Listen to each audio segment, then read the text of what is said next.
Elayne Smith, and welcome to our in-depth chat with Sir Lloyd Brown. Greetings one and all. It's kind of weird because usually me asking the questions, not giving the answers, but it's all good still.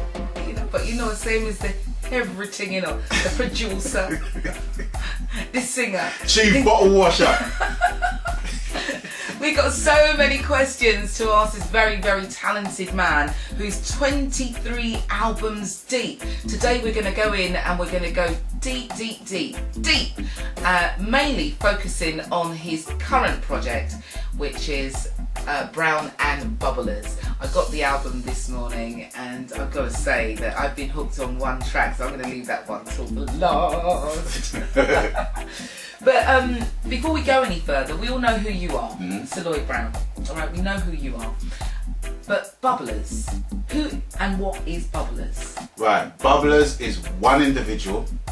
His name is Carlton Ogilvie, and he is an instrumentalist. He's a producer. He's an all-round diamond geezer, and he's my co-collaborator on this project. He's been in this business for 40 years plus in bands like Undivided Roots and notably the band called Rough Cut. Yeah, so with all of that in his being, it was just a no-brainer that we were going to work together and paths would cross and finally evolve into this project. So let's just clear this up then, because this is a project. Why is it called a project as opposed to just another one of your albums? Well, it's simply a project album based upon the fact that I wanted to give mention to Bubblers' name in the title because it bears the importance that it deserves. Because producers are producers and they can often get lost, or they can definitely get, I wouldn't say pushed aside, but the relevance level can be, they can be taken for granted. Can I say that? The most they'll get is the credits on the back of the album or CD. Well, yeah, they're employed. They're employed to do something. But in the respect of this project, it was more or less, it was honouring the man and his abilities and his musicianship and our friendship, as human beings as well, And so would you call him a living legend? See, would you call him a living legend? See, this is the thing with me. It's like I'm not about titles or anything like that, but he is a legend. He is a legend in terms of his contribution, and his place in our reggae fraternity. It's easy to give mention as to who he has not worked with, as opposed to who he has worked with. I've interviewed him various times, and just the history of the man is just so vast, too vast to fill in this. You know what I mean? And yeah, he's a legend. He's a legend in my eyes. He's a legend in my eyes. No, that's beautiful and it's powerful. One of the tracks that you worked on is called Thankful, and for me, I love the way over all of your albums, maybe not all of them, but the majority of them, you seem to be bursting with thanks, and this album is no exception to the rule. Tell me about the track Thankful. Well, Thankful basically does what it says on the tin, basically.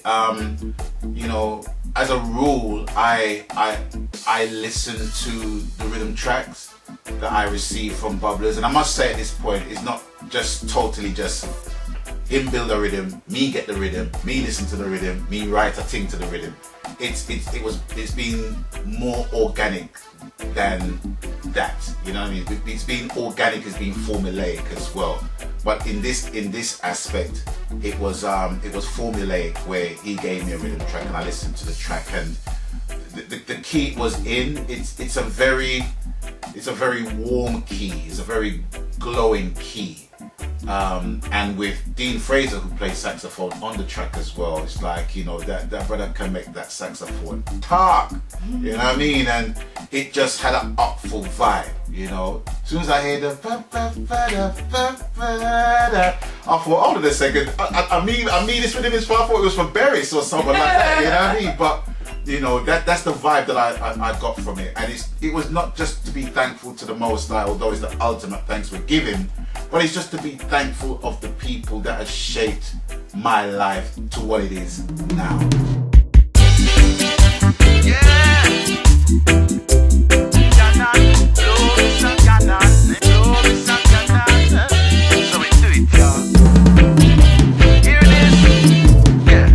Yes, I'm happy in my own skin, ecstatic in the shade I'm in, yeah.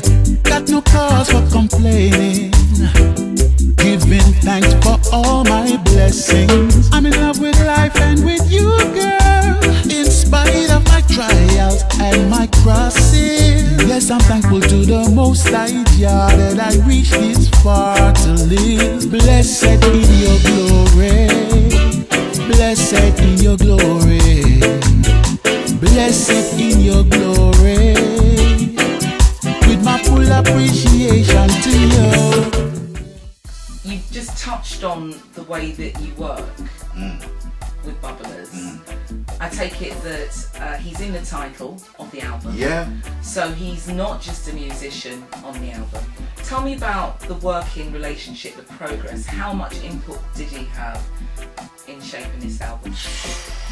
Wow, that's a huge question. I mean, Bubblers sound is Bubblers sound. It's very easily identifiable, and you know, with my knowledge of the man's discography and his work goes beyond reggae music. It goes towards pop. It goes towards many different other genres that people might not readily know Bubblers for, and it's for his musicianship that, you know, the working environment is just so beautiful. I can literally just say to Bubblers, brethren, we want you build a rhythm, make it 65 beats per minute, and I want minor chords, and he will give me that. Another example is a track that I recorded with Paulette Taja called Turn Around. Turn Around, right? Oh my days, I love that track. Right, and that was for the Collabs album. Yeah. I just said to Bubblers, I said, Bubblers, I want a different sound in tune where it's got R&B, but it's got reggae in it as well, you know what I'm saying? And it's a fusion of the two things. And I want to do a duet and have flavors of Roddy Thomas and Susan Cadogan's You Know How to Make Me Feel Good. Because I think, you know, there hasn't been a spiritual successor to that rhythm or that song, and I wanted to fill that space. And Bubblers just came up chunks with that tune. That rhythm. Absolutely, Yeah. Love the track and the sentiments behind it. Thank you. We've all been there. I'd like to be there right now, but anyway. That's all we got time for, ladies and gentlemen. To even have that moment, you know what I mean? Go listen to the track. It's called Turn Around. Yeah, Turn Around. Paulette Taja and Lloyd Brown on the Collabs album. Collabs album, yeah. The Collabs album, absolutely beautiful. So I've noticed on this album, Brown and Bubblers, you have got, I think it's the first track, Take It or Leave It. Yeah. And that starts off in a kind of soulful manner as well, doesn't it? Does it? Straight R&B. It's R&B, isn't it? It's straight R&B. Yeah. And it's another example of the way how Bubblers works, you know, because it can be forgiven for people to think, well, you know, Bubblers is just a reggae producer, you know what I mean? But Bubblers has got so much strings to his bow and so many fingers in a different pies that even with that track, he built that track like years and years and years ago. And he said to me that he sent it to people and, you know, they couldn't vibe on it. And when I heard the track, I just heard that, you know, the Busta Rhymes and Mariah Carey tune. Yeah. Give it to me, I give it to you. You give it to me. Yeah. I give it to you. But not your mind. Yeah, it's got that chord progression, and I just wanted to basically just to pop out the gate with something different that people do not know me and Bubblers. They can't identify me and Bubblers in that vein. Yeah. So it was like, you know, I'm here to make music. Take it or leave it. And that was the vibe. Take it or leave it. Take it or leave it. Take it or leave it. Take it or leave it. I'm not a one-trick pony. Nobody try pigeonhole me. Studio and me college university. Me love me lesson musicology. You know. Yes, my fans them a follow me. While some of you not like me. The grudge where you a carry cannot help it. As long as there is music. Give me the sentiments of the actual track by kind of, can you remember any of the lyrics on it? Okay, I can give you the answer to that easy. It's just about me, what I love to do, you know, basically saying that I'm here for the long haul, I'm here for the long run. Is either you like it or you don't. If you bad mind me, it's all good. But I just hope that I can basically just, you know, shape your way of thinking to appreciate love what I'm bringing to the table. You know what I mean? On the turntable. Oh, the turntable, yeah. Because will you put that on vinyl, do you think? Well, there's every possibility, but it's, you know, I wouldn't even say it's budgetary constraints at the minute, but it's just a case, it's just more easy to have a blanket coverage of the world's territory upon a release of an album to just do it digitally. I mean, people just think, you know, yeah, vinyl, yeah, it's good to have it on vinyl, but if you want to basically pay me X amount to press, you know, 5,000 vinyl, go ahead, we'll split the costs, it's all good. But if you're not doing that, then how am I going to do that, you know, with my little income?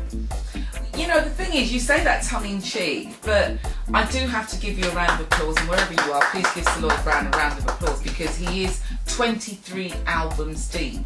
When did you start recording?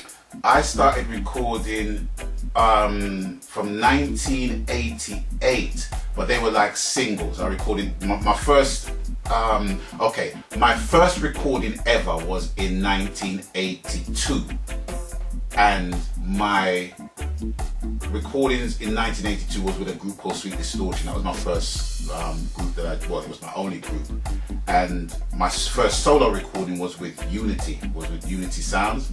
And I recorded three singles for them, and then in 1990 I had the hit Sharing the Night.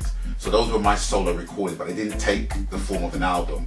But album wise, I released my first album called Straight No Chaser with Administrators in 1995. So in essence, 1995 that's till now, that's 23 years now. 23 albums. On average, it's an album a year. An album a year, and you know, it's no secret, you and I are friends, so I am in your business, and I'm asking the questions based on the fact that there are a lot of you that don't know the answers to the questions that I'm going to ask him. How do you manage to release an album per year? You've got to be fairly disciplined. You just answered my question. Next question. Yeah, I just wanted to get you. Yeah, you know, it's discipline. Yeah. It's just discipline, you know, because I've kind of put it down to a fine art where I split each track that I record into weeks. So with each track, it's going to take 7 days to finish. 1 day to write the song, 1 day to build the rhythm, 1 day to record, 1 day to get my session musicians in, 1 day to mix, 1 day to listen to the final mix, and the 7th day is to do an absolute final mix. Done. You multiply that by the amount of tracks you do. Bob's your uncle, mate. Bob's your uncle. Do you know what? We're coming to the end of episode 1. We've got so much more to talk to the great man about. Let's play out with the title, Let Dotty Bad Mind Go. Because he did mention bad mind within this, so my brain just kind of went. Which is going to be the last Yes. Bad Mind tune I'm ever going to write. So, you know. Really? Why's that? They're just too easy to write. They're too easy to write? Yeah. Yeah, call the cat fit weird. And we're out. Just be careful how some bad mind treat you. Some a pose and a flex like they are with ya. Soon as you quint, they will switch up on ya. Devise and scheme and a plot for trap ya. No bother with them, for they can't catch ya. Don't fall for the tricks they gather up to flop ya. A word to the wiser, if I may. Take it as me tell you when me say.